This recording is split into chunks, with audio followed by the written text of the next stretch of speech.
Hello everybody, it's Elizabeth here from Girls Guide to PM. Welcome to today's office hours. I don't think that's the right word for it, but we've got some questions to answer today. So, how do you create a data center migration plan over 500 apps, 5 different environments, and a lot of work, but do it in a way that makes it possible for your manager to believe it's going to be done in less time than 3 years? So one of the challenges that Catherine had on her Facebook post that she shared in the Project Management Cafe Facebook group recently was that coming up with a data center migration plan is a huge amount of work and it's going to stretch out for many years. And that hasn't gone down very well, as you can imagine. So I'm going to be giving you some tips on how to deal with a similar situation, how to take a large granular plan and turn it into something that's more practical and realistic and gives you some ways of being able to communicate how long things realistically are going to take, even when stakeholders don't want to hear it. So stay tuned for that. Meanwhile, I've got some other news. My book, Project Manager, this one, is 30% off this weekend. So you can go to the BCS website before the 2nd of May and you can grab yourself a copy of that. It's a guide to is that going to balance? No, leave it down there. No worries. It's a guide to what it means to be a project manager, specifically in an IT environment, because it's published by the British Computer Society. But it's a generic introduction to the role with all the different skills and certifications and things that you need to do to excel and get a job as a project manager. So if you're considering that career path, or you think you've got someone in your team who might like to explore what it's like to be a project manager, or you are recruiting for a junior project manager role and you want to gift them something as part of their induction, then that is a fantastic book. You can grab your copy this weekend for only 30% off. So that's that.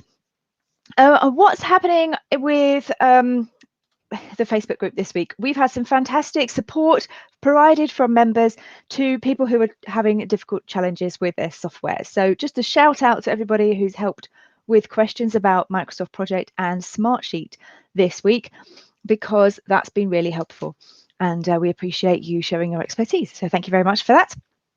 We've also had a couple of job opportunities in the group. So Daphne is looking for an IT software development role based in the States. Amy is looking for a public sector project manager based in Washington State, USA, with both of those you're going to need to be on site at some other point, from what I gather. So check out their posts, do a search for job opportunities or do a search for hiring within the Facebook group, and you will be able to see both of those opportunities. All right, so as I said, let's talk about Catherine's issue about making a large plan. Now, she says she was assigned to a data migration project and is overwhelmed. It's a global enterprise. There's 50 different apps. I think I said 500 when I did the introduction. 50, 500. Actually, at this point, the exercise of planning is pretty much the same, because you just repeat the plan for the migration for each individual app and scale it up. So 50 different apps, 5 different environments, lots of sensitive data. And you can imagine that that data center migration is going to be a lot of work. It's made more complex and more challenging by the fact that COVID has meant not that many staff are available to do work, either through furlough or redundancies or restructuring and all those other things that happen or have happened over the last year or so. So trying to get a big piece of work done with a smaller skeleton amount of engineering staff is actually a big challenge. And Catherine's suggestion in this group is that she's got to find a way to present that plan and make it believable for senior managers. So she's put together a plan, and I've been in this situation as well, and so has one of my team actually. They're putting together a project plan for an initiative, and the answer is not what the executives look for. So how do you get around that? Because as a professional, you know the work takes as long as it takes.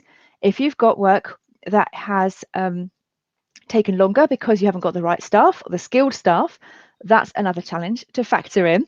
So what you're trying to do when you're sitting in this situation is say, how can we make our big unwieldy plan, which I've spent hours putting together and nobody believes, or people are just saying, just get it done, break it down in a different way. I think that comes from a place of fear on their part, that they don't like what they're seeing, and they think that if you cut the plan in a different way, by organising it in a different structure, you will get a better answer, because they think they're smarter than you and they think they know how long it's going to take. Now, I am all for respectful challenge, and if someone comes to me with a project plan and it's looking at a 3-year timeline, I am very likely to go back to them and say, please, can you rethink this and see what we can deliver earlier and sooner and shorter, to challenge people to do their best work and to do things quickly. But having worked on IT data software migrations, it takes a long time when you have to cross-reference everything and check everything, and you have to get application owners to do their testing as well. There is effort involved in making this happen. So the suggestion that I would have for someone in that situation is to look at rolling wave planning, because it's impossible to think about how long it's going to take to migrate an app in 2 years' time. What you could do is plan at a very high level for the length of time by giving everything an arbitrary, say 6 weeks. Every app gets 6 weeks. Then you look at what that 6 weeks might look like. So you look for analysis, migrate, test, whatever the steps are. And then you'd replicate that for every app, and you'd look at where you can do overlaps based on resourcing. So for example, app number 1 might start on Monday, and then app number 2 could start on Wednesday if you have the resource to do it. The challenge with application migrations, I've always found, is that you need specialist resource who knows how the app works in order to advise you and to say what data needs to be kept, what can be scrubbed, and to be able to support with the testing. And getting that resource queued up to do the work in a timely fashion is difficult, because often those people are business users using apps out in the field, and they come back with things like, we can't migrate those ones right now because it's finance year end, or we can't do this migration over month end because it will affect our numbers, or we haven't got anybody to do that because so and so is on maternity leave and she doesn't come back until whatever. So getting those people is hard, which makes planning out for 3 years on a data migration plan absolutely pointless, because things are going to change and your resources won't be available when you think they are going to be. So my suggestion would be to try to put a long plan into a rolling wave model where you progressively elaborate the data as you go forward. Plan your next 90 days, and then every month reiterate and plan another 90 days. So that would be my suggestion for planning out a longer period of time. The second challenge there then is, how do you convince stakeholders that what you are doing is correct, stroke useful? Because what you're going to end up with is a situation where you've created a plan that you believe in, your team can support, is realistic, but stakeholders still don't want to hear it. So that comes down to being very honest and transparent. And in fact, one of the comments on Catherine's post was a useful one from Michael about gathering some additional data.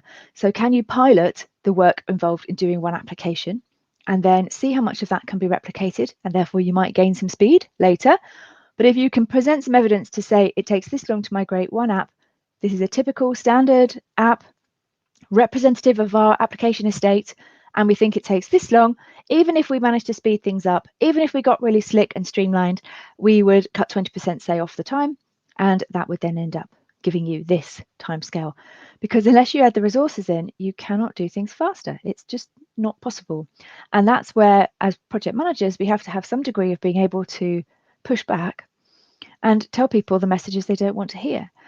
The alternative is you bring more people in to do the application work, which could be a goer. You can extend the timeline, as we've seen. So it's basically time, cost, or quality. It's those classic conversation to have with stakeholders. How do we get this faster? And perhaps the alternative is doing it by priority. So you prioritize the must-have apps, you move those first, and then the nice-to-have apps go later. There could be an argument for cutting the order of applications being migrated in order of priority, and perhaps some of them don't get migrated at all. This is going to have to be looked at application by application throughout the estate with the owners.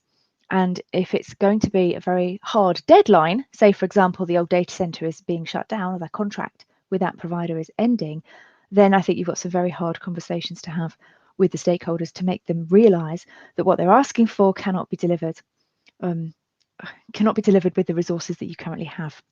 So it's not easy, but as someone else commented, who was that, Gareth, even the best project management can't save a project that was totally unrealistic from the start. Now, I'm a big believer that you can nearly always cut some time out. You can do things faster, slicker, minimize the bureaucracy, do things in an agile way. There's lots of ways that you can save time and work efficiently and effectively as a team with a common goal and a mission and all the rest of it. But you do not let yourself get set up for failure. And that seems to be when you're beating your head against a brick wall and people aren't listening to the concerns that you're raising. Document everything, raise risks, raise issues, and make sure that you're doing the best job you can. Show some progress straight away. And for me, creating a plan that lasts for 2.5 years or 3 years does not equate to showing progress. I would be pouring my energy instead into creating a one application standard migration plan that could then be replicated multiple times, and maybe looking at creative ways of getting application owners to take the lead on their own migration. For example, there's risks involved in that, but that at least becomes a recommendation you can put forward to management. All right, I've talked about that long enough. So what else do I have on my list that I wanted to share with you today? Clubhouse.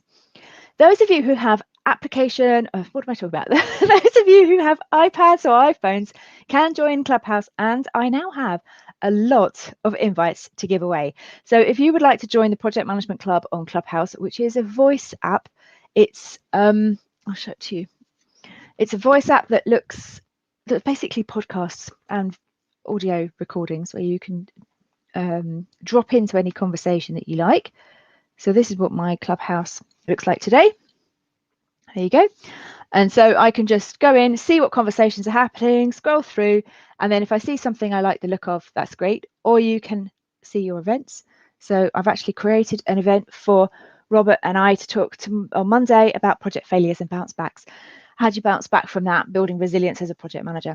So if you would like to come and join us, then do get in touch, because if you don't have a Clubhouse invite yet, then you can either try and secure your name for when you do get access via Android, which is coming apparently soon, or you can just hit the link, bypass the waiting list, and get straight in. So if you want to come and join us for a Clubhouse discussion on Monday evening about how to bounce back from failure and hear about some horror stories that we've got to share, and Robert's got some great stories too, and then by all means let me know, come along on that session, and I'll share the details in the Facebook group, and you can come and join us on Clubhouse. So if you need an invite, let me know. I have invites and I can get you in. So hopefully I will get to see some of you. Not see, because it's only text. It's only voice. Hopefully I will get to listen to some of you and see your little faces in Clubhouse on Monday evening UK time. It's 8:30 p.m. and you will be able to join our discussion about project failure. All right, that was everything I wanted to talk about today. So thanks very much. Project Management Cafe is one of the best, loveliest Facebook groups that I am a member of. And I don't just say that because I run it. I say it because you guys are so helpful, and the amount of support that you offer to your colleagues across the world is amazing. And I appreciate you giving up your time to do that. And I really hope that the Cafe group maintains its position as somewhere that you feel you can go to share your woes and your wins, to be able to participate in our global community. Okay, that's it from me. Have a lovely weekend and I'll be in touch. Bye.